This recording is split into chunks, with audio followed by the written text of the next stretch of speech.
A bendithiwyd Rebecca. A dywedwyd wrthi.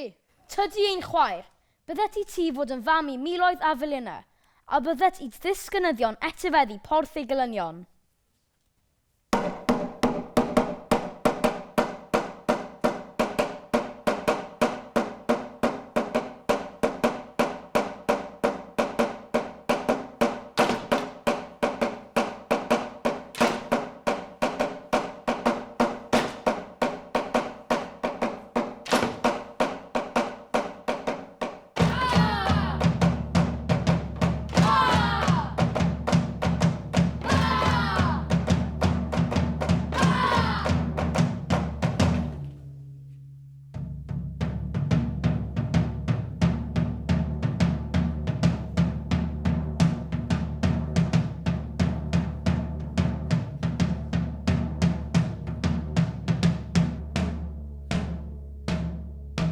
Ferched, mae rhywbeth ar y ffordd, allai ddim yn ymlaen. Be si, mam? Dylai ddim eich rwystro chi rhag mynd ar eich ffordd. O'n I ddim ferched, rwy'n hen, ac allai ddim gweld yn dda. Gawn ni ddod ymlaen a'i symud? Aroswch funud, gadewch mi weld nawr. Na, mae clwyd fawr wedi rhoi ar draws y ffordd am ein rwystro'ch fam. Fe dorwn ni hi, mam. Chaiff dim byd eich arbed chi rhag fynd ar eich ffordd. Gadewch mi weld yn awr, efallai gwneud fi agor. Na, blant, mae bwt a chlywar ni, allwn ni ddim yn ymlaen. Be wnawn ni? Rhaid i ni fynd ar ei ffordd. Rhaid I chi eich merched fynd ymlaen. I ffwrdd â hi, te mlanti. Does dim hawl ganddi fod yma.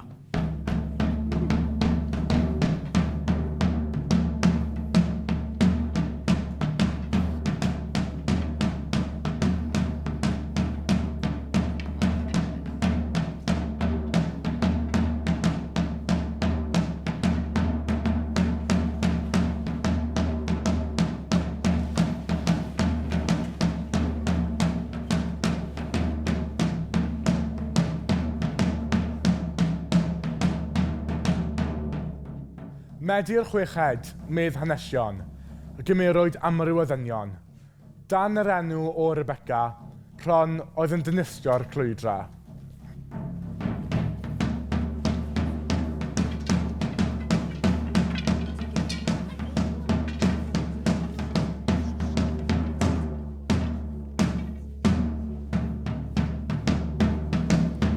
Ar y 7th dydd yr hugain, mawr y cwyno oedd ar ochain. Gan rhieni'r bechginodiaeth pan gawson ddedfryd drom y gyfraith.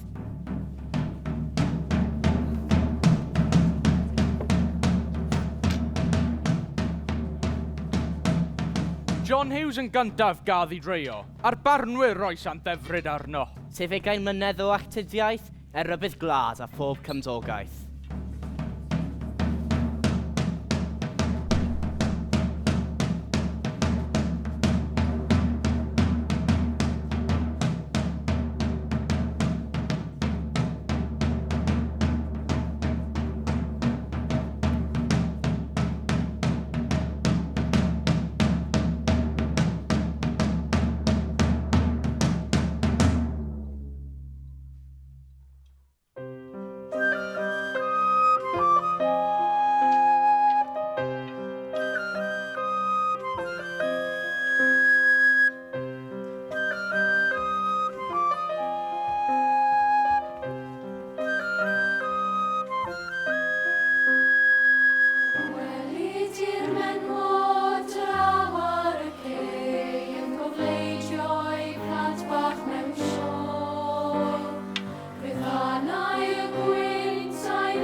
Wylai rieni beunydd, wylai brodyr a chwiorydd.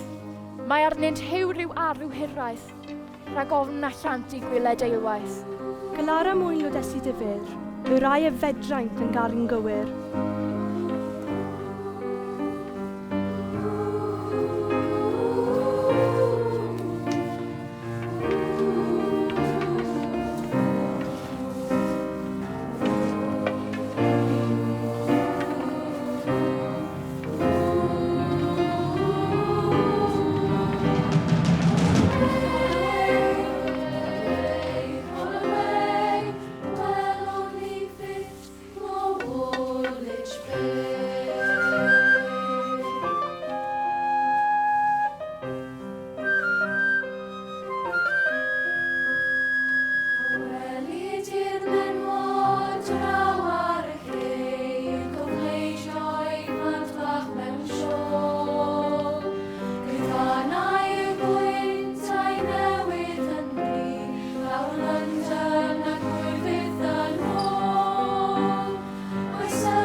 Anwyl dad, ysgrifennaf ychydig o linellau yn atoch. O bosibl, y olaf am byth. Oherwydd byddwn nhw'n croesi'r môr dofn I dir rhyfedd. Na wyddwn ddim â hi. Ac mae'n ansicr na fydd yn gweld adref ar ôl gadael ei mamwlad. Dyw am bendithio I gael taith da.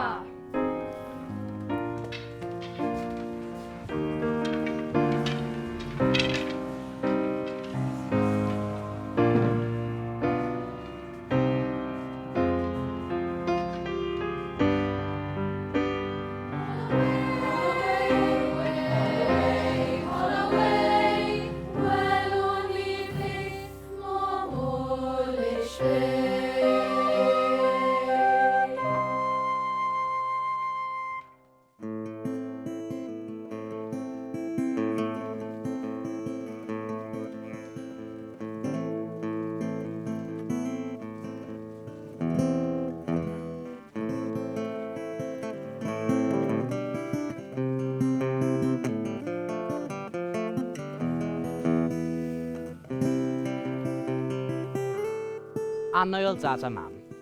Does gen I ddim byd penodol i'w drafod, ond hoffwn roi hi'r syniad o glad newydd rydw I ynddi. Mae'r haf a'r gef I weld yn ysgwyr llaw efo'i gilydd. Mae'r golygfeydd yma yn hyfryd. Anwyl mam, paid â thrafferthu dy hun amdana I. Gwaith ac ewyllus diw sy'n cael ei wneud. Mae fi wedi penderfynu yn ei ragluniaeth I wneud hyn yn rybydd I mi. Gan fy mod i'n gyfaddau fy mod I wedi crwydro'n bell yw'r llwybr y ddylwn I fod wedi cerdded arno. Anwyl dad a mam, bellach fy nhad Anwyl, ar y bwnc fy ymddygiad ers mi fod yn garcharor. Mae wedi dod i'r amlwg fy mod wedi medru ennill ymddiriedais y swyddogion sydd wedi gorchol drostaf. Rwy'n obeithiol, fy rhieni cariadus, eich bod wedi dod I delerau a fy sefyllfa anffodus. Rwy'n obeithiol. Rwy'n obeithiol. Treiwn innau fod yn dawel, yr hyd yma yn cael ei cynnal. Mae fi yn gofalu amdanom, os ceisiwn fyw rendi arnom. Am hynny, rhodsiwn innau beinydd yn ffyrdd odiaeth ein creawdydd. Yn brysur, ceisiwn rhan i'm henaid. Hyn, amen, yw fy ymuniad.